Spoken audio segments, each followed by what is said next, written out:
Student, good morning. आज की colligative property है अणुसंख गुणधर्म है हिमांक में अवनमन। पहला हिमांक में अवनमन मैंने पढ़ाया था आपको। पहला हिमांक में अवनमन पढ़ाया था क्वथनांक में उन्नयन।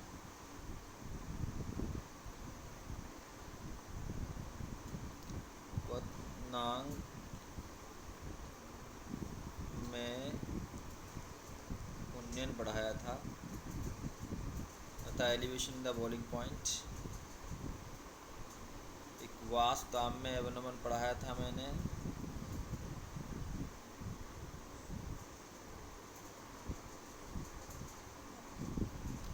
और एक पराशण दाब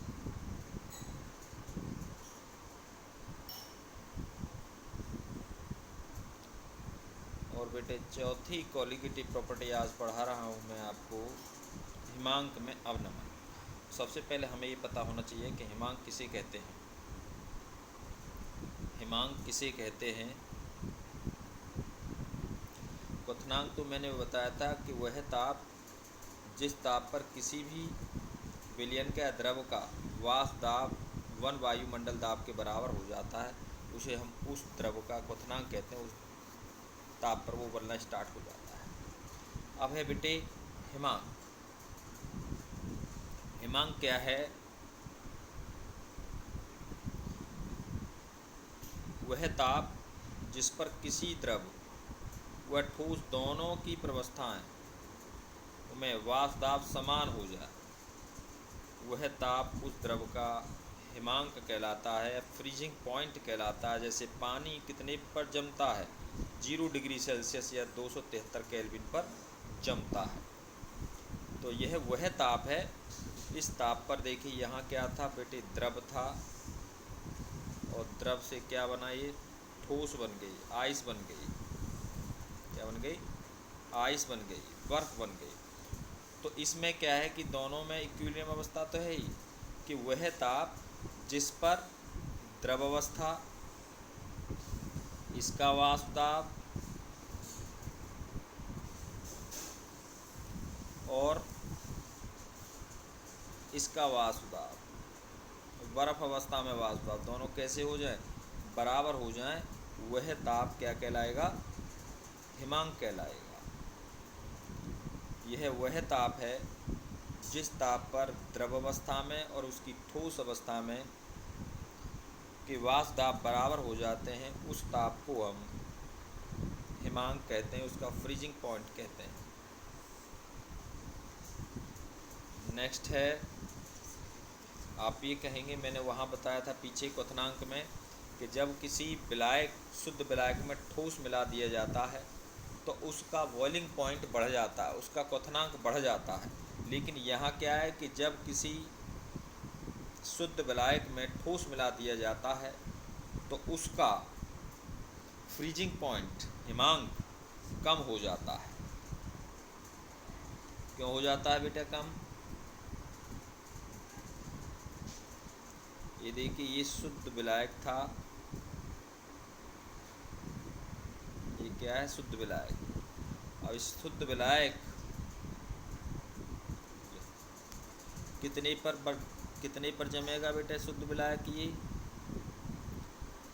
TF0 पर जमेगा। सॉरी,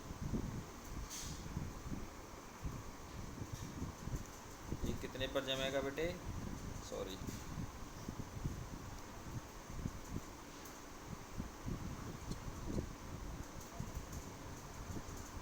मैंने देखो यहाँ पर शुद्ध विलायक लिया है। ये इसका फ्रीजिंग पॉइंट है बेटा TF0। ये शुद्ध विलायक है, शुद्ध विलायक है। ये शुद्ध विलायक है।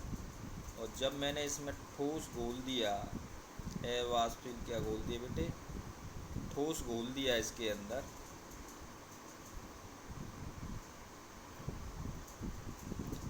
ठोस घोल दिया। ठोस का मतलब ये मैंने इसमें घोल दिया, तो जब इसको घोलूँगा तो इसका वाष्प दाब घट जाएगा। तो ये क्या हो गया, सॉल्यूशन हो गया। क्या हो गया बेटा, सॉल्यूशन हो गया ठोस घोलने पर। तो इसका वाष्प दाब कितना घट गया, P0 माइनस PS। इसका कितना था वाष्प दाब, P0 था। अब इसका कितना घट गया, P0S घट गया। जब इसका वाष्प दाब घट गया तो इस वाष्प दाब को जब ये फ्रीज होगा, जब ये वह ताप जिस पर ये फ्रीज होगा, तो इसका ताप हमें और कम करना पड़ेगा। कितना कम करना पड़ेगा, और कम करना पड़ेगा, क्योंकि जो ये वाष्प दाब है, ये वाष्प दाब, क्योंकि ताप कम करना पड़ेगा। ताप कम करने पर क्या होगा, ये वाष्प दाब है, हमें क्या बनाना है, जो ठोस होना है, जो उस पर फ्रीज होना है, उसके वाष्प दाब के इसको क्या करना है, बराबर करना है। तो इसका वाष्प दाब कितना था बेटा, TF0 था। इसका वाष्प दाब घट कर के कितना हो गया, TF हो गया। तो वाष्प दाब में कितने की कमी आई, वाष्प दाब में कितने की कमी आई बेटे, डेल TF इक्वल टू, तो इसका ज़्यादा है वाष्प दाब, सॉरी इसका ज़्यादा है फ्रीजिंग पॉइंट, ये 0 डिग्री पर जमेगा। और जब इसका हम क्या कर देंगे, इसमें ठोस बोड़ देंगे तो ये माइनस में चला जाएगा। तो TF0 माइनस इसका कम है बेटा, तो TF हम कर देंगे।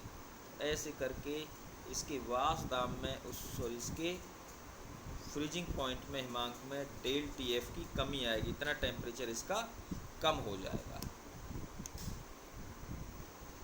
अब है, जब किसी शुद्ध विलायक में अवाष्पशील ठोस घोला जाता है तो उसके वाष्प दाब विलायक, जो शुद्ध विलायक है उसकी तुलना में कम हो जाता है, जिससे शुद्ध विलायक की तुलना में कम ताप पर जमता है। मानो शुद्ध विलायक कितने पर जमता है, 0 डिग्री सेल्सियस पर जमता है। कितने पर जमता है, 0 डिग्री सेल्सियस पर जमता है। और जब इसमें मैंने ठोस घोल दिया तो ये घट करके -1 डिग्री सेल्सियस पर फ्रीज होगा।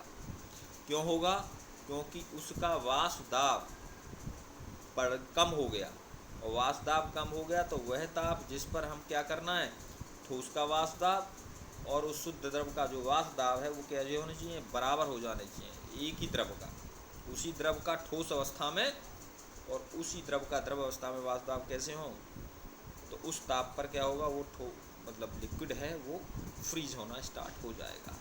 अर्थात विलयन का हिमांक शुद्ध विलायक से कम हो जाता है। इसे हिमांक में अवनमन कहते हैं, हिमांक में कमी करते हैं। तो ये बेटे कमी आ गई। तो मैं पीछे बताऊं तो शुद्ध विलायक का हिमांक कितना है, T0F है। जब इसमें सॉलिड घोल दिया तो ये कितना हो गया, कम हो गया बेटा। तो ये ज़्यादा है, तो कितनी कमी आई हिमांक में, TF इक्वल टू, ये कमी आई TF0 माइनस TF, इतने के बराबर ये कमी आ गई हिमांक में अवनमन है ये। नेक्स्ट है, यहाँ से बताएंगे हम आपको बेटे, ये शुद्ध द्रव था, ये शुद्ध द्रव था, तो ये कितने पर फ्रीज हो रहा था, मेरा TF0 पर फ्रीज हो रहा था, TF0 पर फ्रीज हो रहा था। तो हम हिमांक किसे कहते हैं, किसी भी लिक्विड का जिसकी ठोस अवस्था में और द्रव अवस्था में दोनों में वाष्प दाब कैसा हो, बराबर। तो देखिए इसकी ये ठोस अवस्था है यहाँ पर, इस द्रव की, इसकी यहाँ द्रव अवस्था और ठोस अवस्था दोनों में वाष्प दाब कैसा है, समान है। ठीक है, अब इसमें हमने क्या घोल दिया बेटा, विलयन बना दिया, ठोस घोल दिया। ये ठोस घोल दिया, क्या घोल दिया, ठोस घोल दिया। और ठोस घोलने पर इसका वाष्प दाब कम हो गया बेटे, ये कम हो गया वाष्प दाब, इतना कम हो गया वाष्प दाब। तो ये कितने पर जमना चाहिए,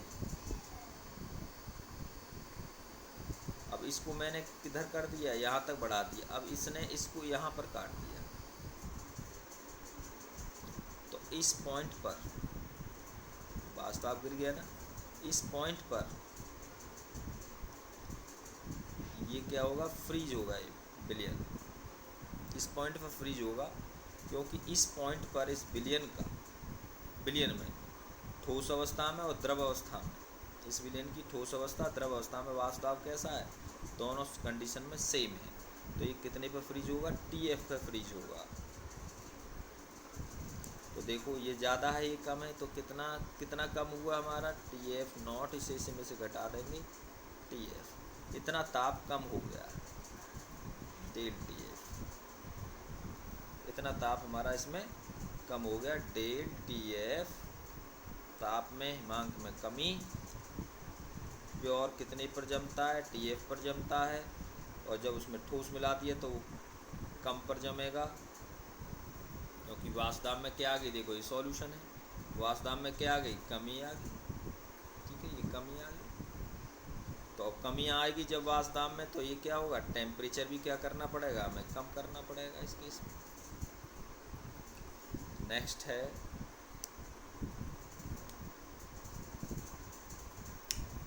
माना कितने पर शुद्ध विलायक उबल रहा है, TF नॉट पर उबल रहा है, सॉरी फ्रीज हो रहा है।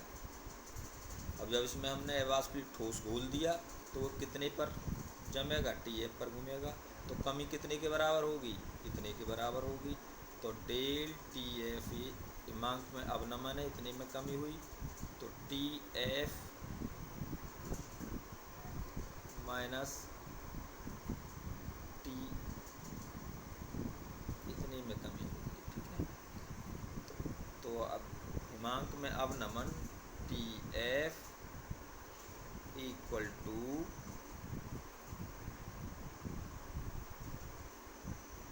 TF नॉट माइनस TF, ये हिमांक में कमी हो गई। अब ये हिमांक में कमी किस पर डिपेंड करती है, उस विलय के मोलल्टी पर डिपेंड करती है, उसकी नंबर ऑफ मोल पर। जब विलय के जितने ज़्यादा मोल, सॉलिड के जितने ज़्यादा मोल पर लीटर में मैं घोलता चला जाऊंगा, उसके हिमांक में उतनी ही कमी होती चली जाएगी और बॉइलिंग पॉइंट उसका उतना ही बढ़ता चला जाएगा। यदि मैं किसी पर लीटर विलयन में विलय के मोल की संख्या बढ़ा देता हूँ तो उसका हिमांक उतना ही कम होता चला जाएगा। इसलिए क्या हुई, कॉलिगेटिव प्रॉपर्टी हुई, अणुशंक गुणधर्म हुआ। तो ये डायरेक्ट किसके प्रोपोर्शनल है, तो डेल TF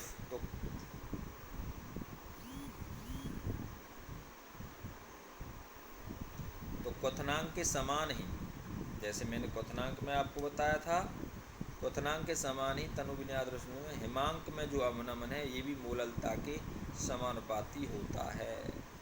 तो हिमांक में अवनमन, ये हिमांक में अवनमन है, इसकी मोलल्टी के डायरेक्टली कैसा होता है, समानुपाती होता है। प्रोपोर्शनल हटा दिए हमने, क्या लगा दिए, KF लगा दिया। वहाँ क्या लगाते थे हम, क्वथनांक में K भी लगा देते, लेकिन यहाँ क्या लगा दिया हमने, KF लगाया है। तो KF यहाँ क्या है, depression constant in the freezing point, अर्थात हिमांक में अवनमन का कांस्टेंट है। और ये क्या है, इसकी मोलल्टी है। ये क्या है, मोलल्टी का मतलब मोलरता है।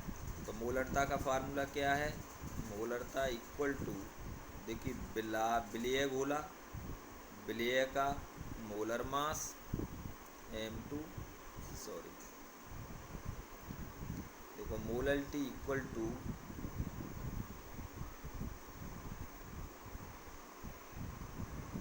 W2 अपॉन M2 गुणा W1 गुणा कितना है, 1000 है बेटे। ये क्या हो गई, मोलल्टी हो गई। ये क्या है, विलय का भार, विलय का अणुभार, विलायक जिसमें घोला है उसका भार है ग्राम में है बेटे, और गुणा 1000। जब ये किलोग्राम में हो तो 1000 की मल्टीप्लाई इसमें नहीं करेंगे। तो मैं लिख सकता हूँ इसको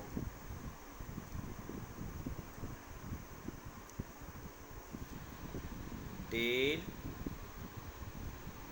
TF हिमांक में अवनमन equal to KF multiply W2 upon M2, और यहाँ हो गया बेटा विलायक का भार ग्राम में, गुणा कितना हो गया बेटे 1000। ऐसे करके हिमांक में अवनमन आ गया। इस फार्मूला से हम इस कॉलीगेटिव प्रॉपर्टी से अणुसंघ घूर्णनते हम क्या निकाल सकते हैं, किसी भी विलेय का मोलर मास निकाल सकते हैं, अणुभार निकाल सकते हैं। क्या निकाल सकते हैं, अणुभार निकाल सकते हैं, कैलकुलेट कर सकते हैं। बेटा अभी मैंने ये बताया है आपको, जहाँ KF उस विलायक की प्रकृति पर निर्भर करता है, जिसे हम क्या कहते हैं, अवनमन स्थिरांक या मोलर अवनमन स्थिरांक या क्राइसोकोपिक स्थिरांक के नाम से जानते हैं। इसको डिफाइन कैसे करेंगे, जब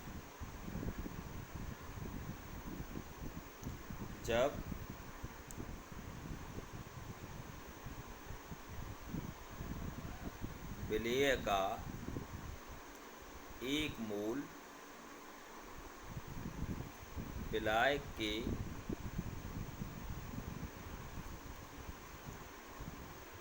1 किलोग्राम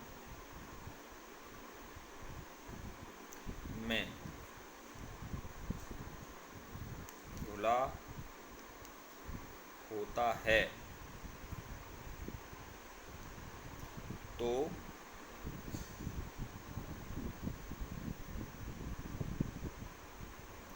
हिमांक में जो कमी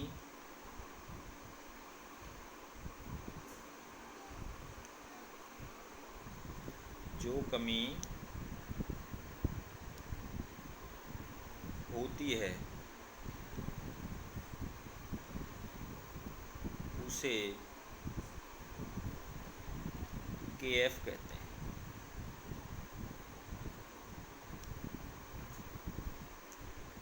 जैसे मैंने बताया कि del TF equal to KF, और ये है बेटा W2 अपॉन M2 गुणा 1000 अपॉन W1। देखो यहाँ पर W2 अपॉन कितना M2 कितना 1 है, 1 मोल घुला है कितने में, W1 बराबर 1 kg में, कितने में घुला है 1 kg में। तो बेटे ये कितना आ गया, तो del TF equal to KF सब कितना हो गया 1 हो गया। तो इसके हिमांक में जितनी कमी आई वो किसके बराबर होगी, KF के बराबर होगी। नेक्स्ट है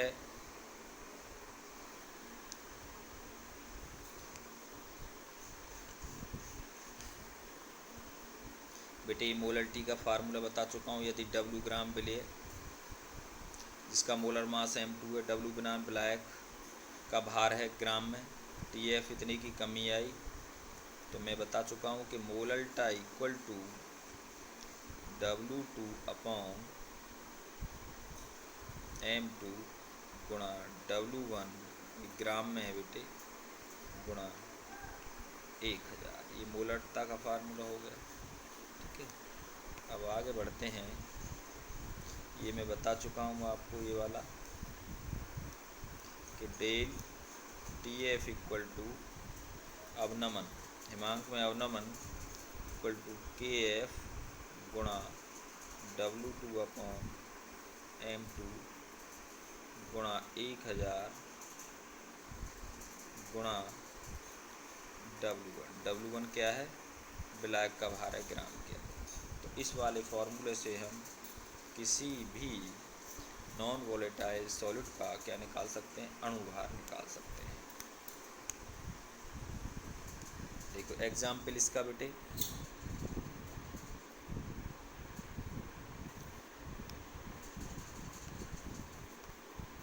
एक 45 ग्राम एथिलीन ग्लाइकॉल 600 ग्राम पानी में मिलाया गया। ठीक है, विलयन का हिमांक में अवनमन का मतलब TF पूछा है। हिमांक की गणना भी हमें पता करनी है उस विलयन का T। बी ज्ञात करना, TF ज्ञात करना है। तो हमें गिवन क्या है, सबसे पहले हमें गिवन क्या है, देखो यहीं से बता देता हूँ। हमें गिवन है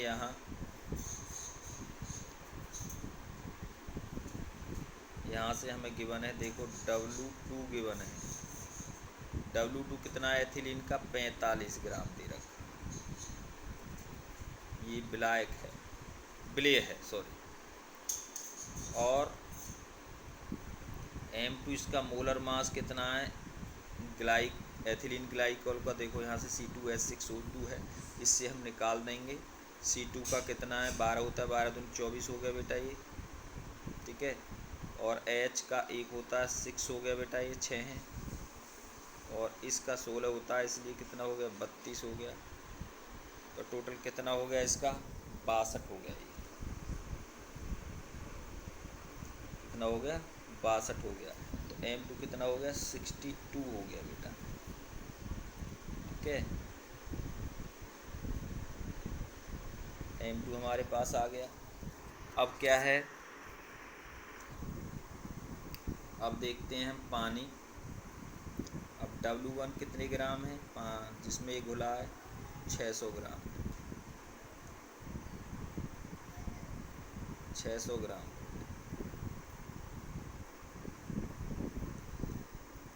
ये 600 ग्राम है हमारे पास, ये आ गया, ये आ गया। अब हमें क्या है, हिमांक में अवनमन पूछा है, डेल TF पूछा है इक्वल टू क्वेश्चन। और दूसरा पूछा है इन्होंने सिर्फ TF बिलियन का हिमांक पूछा है। ये 2 चीज़ इन्होंने पूछी हैं। तो सबसे पहले TF निकालने के लिए हमें KF की ज़रूरत पड़ेगी। तो ये जल है, जल के लिए KF कितना होता है,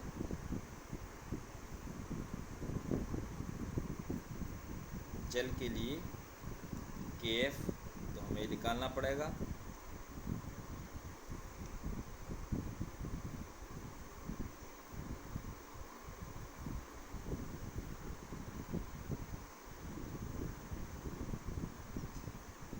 ये 1.86 होता है बेटा जल के लिए KF। अभी मैंने बताया आपको कि W2 इक्वल टू कितना है, 45। और बेटे इसमें M2 कितना है, इसका मोलर मास अभी बताया मैंने 62। W1 कितना है इसका, 600 ग्राम। और KF कितना है, वाटर के लिए होता है 1.86।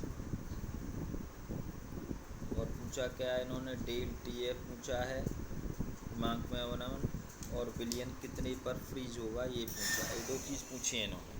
तो हमारे पास फार्मूला सीधा सीधा क्या है, डेल TF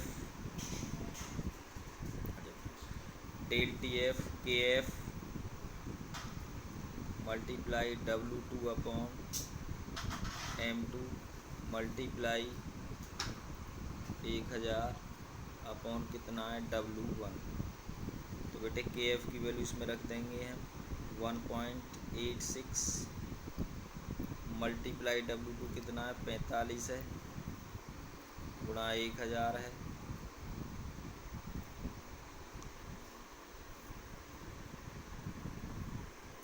और M2 कितना बेटा 62 है, और W1 कितना है यहाँ 600 है। ऐसे करके यहाँ से हमारी किसकी वैल्यू आ जाएगी, TF की वैल्यू आ जाएगी।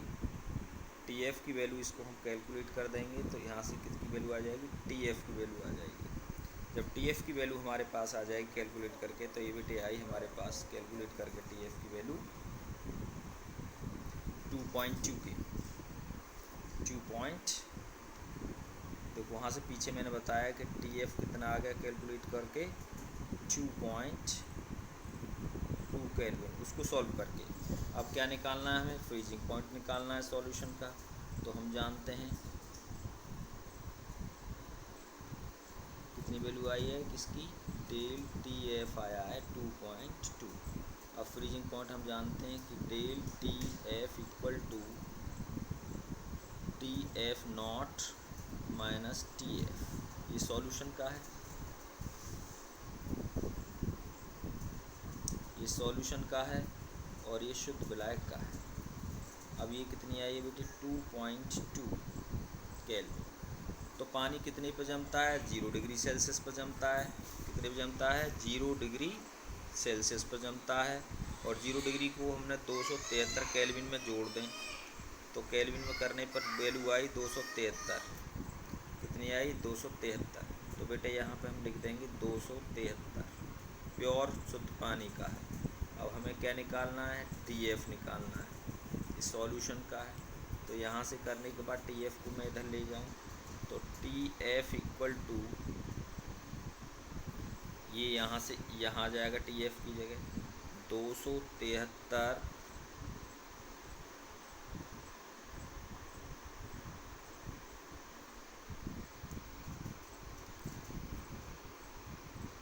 तो TF कितना आ गया TF इक्वल टू 273, इसको लेस कर दें -2.2।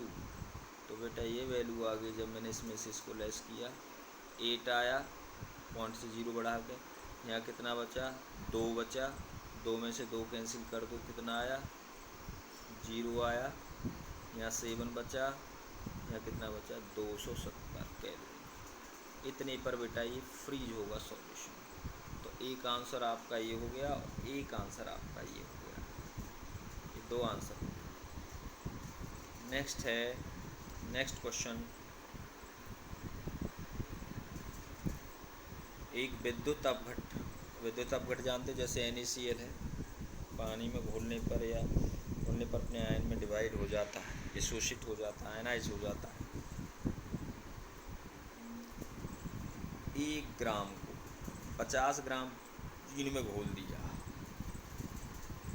इसके हिमांक में इतने की कमी आ जाती है। तो ये ΔTF हो गया बेटा, कमी हो गया, अवनमन हो गया। बेंजीन का हिमांक में हम ये क्या है KF है, ये क्या है KF है। तो इसका मोलर द्रव्यमान ज्ञात कीजिए, M2 पूछा है बोलिए। तो देखो क्या क्या दे रखा है W2 दे रखा है इन्होंने 1 ग्राम। नेक्स्ट है विद्युत अपघट्ट हमें पता नहीं कौन सा है, M2 इसका मोलर मास निकालना है क्वेश्चन। और बेटा कितने में घुला है W1 घुला है 50 ग्राम बेंजीन में घुला है, ये भी हमें। और ΔTF कितना दे रखा है इन्होंने, ΔTF दे रखा है इन्होंने बेटे यहाँ पर 0 पॉइंट इतने की कमी आई है, 0 पॉइंट इतने केल्विन की इसमें कमी आ गई बेटे। KF कितना है, KF दे रखा है इन्होंने 5.12 किलोग्राम पर मोल, इतनों ने इतना दे रखा है। अब इसमें हम डायरेक्ट फार्मूला लगा देते हैं बेटे, डायरेक्ट फार्मूला लगाएंगे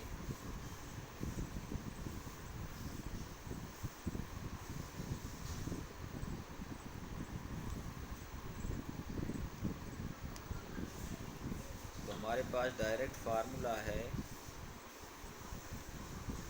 TF इक्वल टू KF गुणा W2 upon M2 W1 multiply 1000। ये हमारे पास फार्मूला है।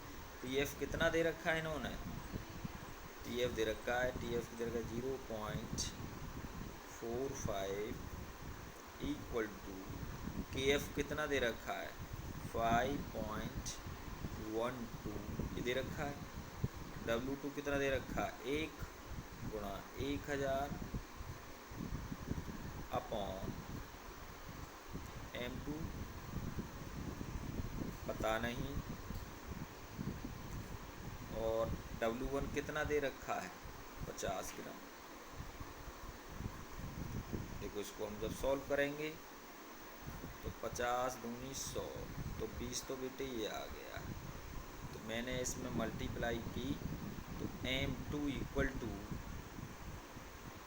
M2 निकालना है m2 इक्वल टू ये यहाँ आ जाएगा तो ऊपर कितना आ जाएगा, इसकी हम मल्टीप्लाई कर देंगे इसमें 20 में, तो 2 2 जा 4, 2 1 जा 2 और बेटा ये आ गया 10, ठीक है, और 0 यहाँ आ गया पॉइंट। इसको मैं डिवाइड कर दूँ कितने से, 0.45 से, तो बेटा ये आंसर आ जाएगा हमारा 256, 256, ये हमारा M2 हो गया, इसका मोलर मास हो गया बेटा 256।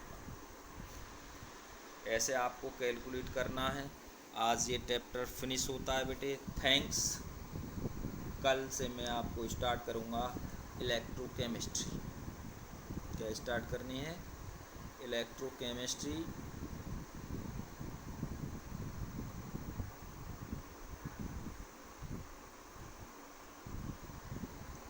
ये 3rd चैप्टर है बेटे, chapter number 3 of chemistry volume 1। ये मैं स्टार्ट करूँगा कल से नया चैप्टर बेटे। आज इस वर्क को कंप्लीट करना।